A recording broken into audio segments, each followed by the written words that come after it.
ശബരിമല സ്വർണ്ണപ്പാളി മോഷണ കേസിൽ റിമാൻഡിൽ കഴിയുന്ന മുൻ ദേവസ്വം ബോർഡ് പ്രസിഡന്റ് എ പത്മകുമാറിന് വേണ്ടി SIT ഇന്ന് കസ്റ്റഡി അപേക്ഷ നൽകും. കൊല്ലം വിജിലൻസ് കോടതിയിലാകും കസ്റ്റഡി അപേക്ഷ സമർപ്പിക്കുക. പത്മകുമാറിനെ കസ്റ്റഡിയിൽ വാങ്ങി ചോദ്യം ചെയ്യുന്നതിലൂടെ ഉണ്ണികൃഷ്ണൻ പോറ്റിയുമായുള്ള സാമ്പത്തിക ഇടപാടുകളെക്കുറിച്ച് വ്യക്തത വരുമെന്ന നിഗമനത്തിലാണ് അന്വേഷണ സംഘം ഉള്ളത്. പത്മകുമാറിന്റെയും കുടുംബത്തിന്റെയും ഭൂമി ഇടപാടുകൾ കേന്ദ്രീകരിച്ചും അന്വേഷണം പുരോഗമിക്കുകയാണ്. അതേസമയം റിമാൻഡിൽ തുടരുന്ന മുൻ ദേവസ്വം കമ്മീഷണർ N. വാസുവിന്റെ ജാമ്യാപേക്ഷയും കൊല്ലം വിജിലൻസ് കോടതി ഇന്ന് പരിഗണിക്കും. സാരംഗ് സുധാകരൻ വിവരങ്ങളുമായി ചേരുന്നു. സാരംഗ്, എന്തൊക്കെയാണ് പ്രധാനമായും ഇത് സംബന്ധിച്ചിട്ട് പുതിയ വിവരങ്ങൾ? ഭവ്യ, ഈ ഒരു കസ്റ്റഡി അപേക്ഷ നൽകുന്നതിലൂടെ ഈ ചോദ്യം ചെയ്യലിന് ഹാജരാക്കുകയും തുടർന്ന് ഇതുമായി ബന്ധപ്പെട്ട സാമ്പത്തിക ഇടപാടുകൾ, അതായത് ഈ ഒരു ഉണ്ണികൃഷ്ണൻ പോറ്റിയുമായി ബന്ധപ്പെട്ട് നടത്തിയിട്ടുള്ള സാമ്പത്തിക ഇടപാടുകളും മറ്റും അതുമായി ബന്ധപ്പെട്ട കൂടുതൽ വിവരങ്ങൾ ശേഖരിക്കുക. മാത്രമല്ല, ഇതിൽ എത്രത്തോളം മറ്റു ഉന്നതരിലേക്ക് ഇതിൽ കൂടുതൽ ഈ ഒരു ഗൂഢാലോചനയുടെ ഭാഗമായിട്ട് മറ്റു ഉദ്യോഗസ്ഥർ ഉണ്ടായിട്ടുണ്ടോ, ഇതിൽ കൂടുതൽ ഉന്നത തലങ്ങളിലേക്ക് കാര്യങ്ങൾ എത്തിയിട്ടുണ്ട്. അതായത് വിദേശ ബന്ധമടക്കം ആരോപിക്കുന്നുണ്ട്. ഇപ്പോൾ ഇത് വലിയൊരു ശൃംഖലയാണ് ഈ ഒരു സ്വർണ്ണക്കടത്തുമായി ബന്ധപ്പെട്ട് പ്രവർത്തിച്ചിരുന്നത് എന്നടക്കമുള്ള ആരോപണങ്ങൾ ഉയരുന്നുണ്ട്. അതുകൊണ്ട് തന്നെ ഇതിൽ കൂടുതൽ അന്വേഷണം വ്യാപിപ്പിക്കണമെങ്കിൽ പത്മകുമാറിന്റെ ഭാഗത്ത് നടക്കമുള്ള കൃത്യമായ വിവരങ്ങൾ ശേഖരിക്കേണ്ടതുണ്ട്. അത് വിവരങ്ങൾ സാമ്പത്തിക ഇടപാടുകളും ഭൂമി വാങ്ങിയതടക്കമുള്ള കുടുംബത്തിൽ ഭൂമി വാങ്ങിയതടക്കമുള്ള വിവരങ്ങൾ ശേഖരിച്ചുകൊണ്ട് ഇതിന്റെ വ്യാപ്തി എത്രത്തോളമാണ്, ഈ ഒരു സാമ്പത്തിക ഇടപാട്, ഈ ഒരു സ്വർണ്ണ പാളിയുമായി ബന്ധപ്പെട്ട് ഈ ഒരു വിവാദവുമായി ബന്ധപ്പെട്ട് നേടിയെടുത്ത പണവും അത്തരത്തിലുള്ള അത് വിനിയോഗിച്ചത് എങ്ങനെ, അത് ഏതൊക്കെ കൈകളിലേക്ക് എത്തിയിട്ടുണ്ട് എന്നടക്കമുള്ള വിവരങ്ങൾ ശേഖരിക്കുകയും അത് കൃത്യമായി രേഖപ്പെടുത്തി അതുമായി ബന്ധപ്പെട്ട തെളിവുകൾ ശേഖരിക്കാനടക്കമുള്ള ഘട്ടത്തിലേക്ക് അന്വേഷണ സംഘം കടക്കുന്നു എന്നാണ് നമുക്ക് മനസ്സിലാക്കാൻ കഴിയുന്നത്. അതിന് ഈ ഒരു പത്മകുമാറിനെ നേരിട്ട് ഇത്തരത്തിൽ കസ്റ്റഡിയിൽ വാങ്ങുകയും അതാണ് സാരംഗ, ഇത്തരത്തിൽ പത്മകുമാറിന്റെ കസ്റ്റഡിയിൽ വാങ്ങിയ ശേഷമുള്ള മൊഴി അത് അതീവ നിർണായകമാണ് ഈ കേസിനെ സംബന്ധിച്ചതിൽ. ഏറ്റവും പ്രധാനമായി ഉണ്ണികൃഷ്ണൻ പോറ്റിയെ പരിചയപ്പെടുത്തുന്ന കത്ത് അന്നത്തെ ദേവസ്വം മന്ത്രിയാണ് തനിക്ക് നൽകിയതെന്നുള്ളൊരു മൊഴി, എന്നുള്ള വിവരം പത്മകുമാർ അന്വേഷണ സംഘത്തിന് നൽകി എന്നുള്ളൊരു സൂചന, വിവരങ്ങൾ നമുക്ക് ലഭ്യമായിരുന്നു. അത് സംബന്ധിച്ച കത്ത് ഇന്നലെ പുറത്തു വരികയും ചെയ്തിരുന്നു. അപ്പോൾ ഇത് സംബന്ധിച്ച് എന്തായിരിക്കും പത്മകുമാർ അന്വേഷണ സംഘത്തോട് SITയോട് പറയുക എന്നത് തന്നെയായിരിക്കും ഏറെ നിർണായകമായ കാര്യം. അത്തരത്തിലൊരു വിവരങ്ങൾ SITക്ക് നൽകുമോ എന്നതും ശ്രദ്ധേയമാണ്, അല്ലേ? തീർച്ചയായും അത്തരത്തിലുള്ള നിർണായകമായ വിവരങ്ങൾ പത്മകുമാറിന്റെ ഭാഗത്തു നിന്നും ലഭിക്കുമെന്നൊരു പ്രതീക്ഷയിലാണ് ഇപ്പോൾ കസ്റ്റഡി അപേക്ഷ അടക്കം നൽകുന്നത്. ഈ കത്തിനെ അടക്കം അടിസ്ഥാനപ്പെടുത്തിയായിരിക്കും ചോദ്യം ചെയ്യലും മറ്റും പുരോഗമിക്കുക.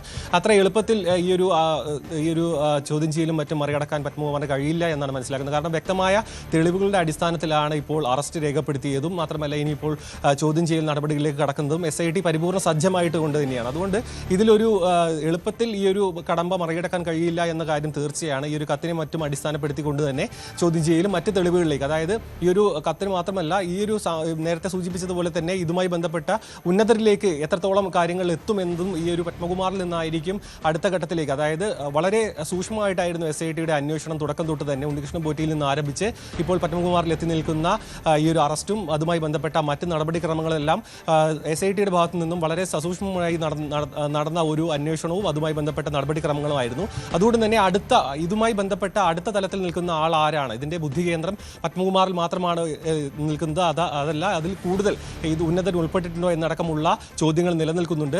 മാത്രമല്ല ഹൈക്കോടതി അനുവദിച്ച സമയം ഒരു പരിധിവരെ അവസാനിക്കാറായിരിക്കുന്നു. അതുകൊണ്ട് തന്നെ ഇതിൽ കൂടുതൽ വേഗത്തിൽ അന്വേഷണം കൂടുതൽ വേഗത്തിൽ പുരോഗമിക്കുക, മാത്രമല്ല കൂടുതൽ തെളിവുകൾ ഇത്തരത്തിൽ കണ്ടെത്തുക. ഇതുമായി ബന്ധപ്പെട്ട, അതായത് ഈ ഒരു ശബരിമലയുമായി ബന്ധപ്പെട്ടുള്ള ഈ സ്വർണ്ണപ്പാളികളുമായി ബന്ധപ്പെട്ട കൂടുതൽ നിർണായക വിവരങ്ങൾ SITക്ക് ലഭിച്ചിട്ടുണ്ടെന്നാണ് മനസ്സിലാക്കാൻ കഴിയുന്നത്. ഈ ഒരു തിരിമറി നടത്തിയതിനും വർഷങ്ങളായിട്ടുള്ള, അതായത് 99 മുതലുള്ള പല വിവരങ്ങളും SITക്ക് ലഭിച്ചിട്ടുണ്ടെന്ന് മനസ്സിലാക്കുന്നു. അതുകൊണ്ട് തന്നെ ഇതൊരു ബൃഹത്തായ അന്വേഷണത്തിലേക്ക് കാര്യങ്ങളിലേക്ക് എത്തണമെങ്കിൽ N. വാസു ഒപ്പം തന്നെ പത്മകുമാർ എന്നിവരിൽ നിന്നും ആരംഭിച്ച് കൂടുതൽ പ്രമുഖരിലേക്ക്, അതായത് ഉന്നതരിലേക്ക് കാര്യങ്ങൾ എത്തുമെന്നുള്ളൊരു സൂചനയുണ്ട്. അതിന്റെ അതിനായിട്ടുള്ള നീക്കങ്ങളാണ് ഇപ്പോൾ SITയുടെ ഭാഗത്തു നിന്ന് ഉണ്ടാകുന്നതെന്നാണ് നമുക്ക് ലഭ്യമാകുന്ന സൂചനകൾ. കഴിഞ്ഞ ദിവസം തന്നെ പത്മകുമാറിന്റെ പാസ്പോർട്ട് അടക്കം പിടിച്ചെടുത്തിരുന്നു SIT. ഉണ്ണികൃഷ്ണൻ പോറ്റിയുമായി ഇദ്ദേഹം യാത്ര ചെയ്തിരുന്നു, വിദേശയാത്ര നടത്തിയിരുന്നു എന്നറിയാനാണ് അത്തരത്തിലുള്ള പാസ്പോർട്ടുകൾ പിടിച്ചെടുത്തത് എന്നാണ് മനസ്സിലാക്കാൻ സാധിക്കുന്നത്. മാത്രമല്ല ഉണ്ണികൃഷ്ണൻ പോറ്റിയെ വീണ്ടും കസ്റ്റഡിയിൽ വാങ്ങാനുള്ള നീക്കം SIT നടത്തുന്നു എന്നാണ് മനസ്സിലാക്കുന്നത്. അങ്ങനെയാണെങ്കിൽ ഉണ്ണികൃഷ്ണൻ പോറ്റിയെയും ഒപ്പം പത്മകുമാറിനെയും ഒരുമിച്ചിരുത്തി ചോദ്യം ചെയ്യാനുള്ള നീക്കമായിരിക്കും SITയുടെ ഭാഗത്തുനിന്ന് ഉണ്ടാകുന്നത് എന്ന് മനസ്സിലാക്കണം, അല്ലേ? തീർച്ചയായും നമുക്ക് മനസ്സിലാക്കാൻ കഴിയുന്ന പോലെ തന്നെ ഈ ഒരു അന്താരാഷ്ട്ര ബന്ധം ഈ ഒരു സൂചന നൽകിക്കൊണ്ടാണ് ഈ പാസ്പോർട്ട് അടക്കം ഈ പോലീസ് വാങ്ങിവെച്ചിരിക്കുന്നത്. മാത്രമല്ല ഈ ഒരു ഉണ്ണികൃഷ്ണൻ പോറ്റിയുമായി ചേർന്ന് നിർത്തിക്കൊണ്ട് അത്തരത്തിൽ ഈ ഒരുമിച്ച് നിർത്തിക്കൊണ്ടുള്ള ചോദ്യം ചെയ്യലിൽ കൂടുതൽ വിവരങ്ങൾ മനസ്സിലാക്കാൻ കഴിയും. മാത്രമല്ല ഉണ്ണികൃഷ്ണൻ പോറ്റി ഇപ്പോൾ അറസ്റ്റിലായിട്ട് തന്നെ കുറേ ദിവസങ്ങളായി. അപ്പോൾ അവരിൽ നിന്ന് ആ സമയത്ത് ലഭിച്ച വിവരങ്ങളും പിന്നീട് ഈ പത്മകുമാറിന്റെ മൊഴിയും ഒക്കെ അടിസ്ഥാനപ്പെടുത്തിക്കൊണ്ടായിരിക്കും കൂടുതൽ ചോദ്യം ചെയ്യലിലേക്ക് കാര്യങ്ങൾ കടക്കുക.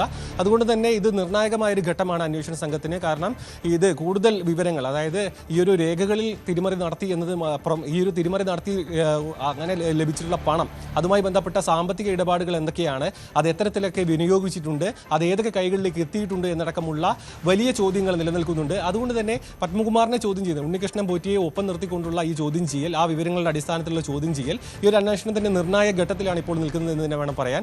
കാരണം ഈ ഒരു സാമ്പത്തിക ഇടപാടുകളിലേക്ക് കാര്യങ്ങൾ എത്തുന്നു, അതായത് ഇതിൽ അന്വേഷണം ആ ഭാഗങ്ങളിലേക്ക് എത്തുന്നു. അതുകൊണ്ട് തന്നെ ഇതിൽ കൂടുതൽ അറസ്റ്റുകൾ ഉണ്ടായേക്കാം. മാത്രമല്ല ഇതിൽ ഉന്നതരിലേക്കും കാര്യങ്ങൾ എത്താമെന്നുള്ളൊരു സൂചനയാണുള്ളത്.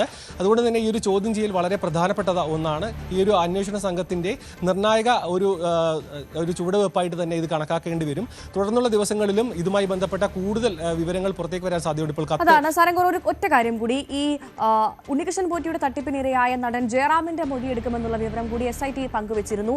ജയറാമിനെ സാക്ഷിയാക്കി എന്നുള്ള വിവരങ്ങൾ പുറത്തു വന്നിരുന്നു. അപ്പോൾ ആ മൊഴിയെടുപ്പ് എപ്പോഴത്തേക്ക് ഉണ്ടാകുമെന്ന് സംബന്ധിച്ച് എന്തെങ്കിലും സൂചനകൾ ലഭ്യമാകുന്നുണ്ടോ ഈ അവസരത്തിൽ? SIT നിലവിൽ ജയറാമിൻ്റെ സമയം ആവശ്യപ്പെട്ടിരിക്കുകയാണ്. അതായത് ഇത്തരത്തിലൊരു നടപടിക്രമങ്ങൾ പാലിക്കാൻ, അതായത് ഈ ഒരു മൊഴി രേഖപ്പെടുത്താൻ അടക്കമുള്ള ഒരു സമയം ആവശ്യപ്പെട്ടിരിക്കുകയാണ് ജയറാമിൻ്റെ. അത് അദ്ദേഹം ഇത്തരത്തിൽ അദ്ദേഹത്തിൻ്റെ സൗകര്യമനുസരിച്ചുള്ള ഒരു ദിവസം അല്ലെങ്കിൽ അത്തരത്തിലൊരു സാഹചര്യം ഒരുക്കി ഇതിൽ അന്വേഷണവുമായി സഹകരിക്കുമെന്ന് തന്നെയാണ് മനസ്സിലാക്കാൻ സാധിക്കുന്നത്. കാരണം തുടക്കത്തിൽ തന്നെ ഈ ജയറാമുമായി ബന്ധപ്പെട്ട് പല ഇത്തരത്തിലുള്ള ആരോപണങ്ങളടക്കം ഉയർന്നിരുന്നു. അതുകൊണ്ട് തന്നെ ഇതിൽ കൃത്യമായ ഒരു മൊഴി നൽകിക്കൊണ്ട് തൻ്റെ ഭാഗം വ്യക്തമാക്കാനുള്ള ഒരു നടപടി ജയറാമിന്റെ ഭാഗത്ത് നിന്ന് അടക്കം ഉണ്ടാകുമെന്നാണ് മനസ്സിലാക്കാൻ കഴിയുന്നത്. ഭവ്യ, സാരംഗ് സുധാകരനാണ് വിവരങ്ങൾ നൽകിയത്.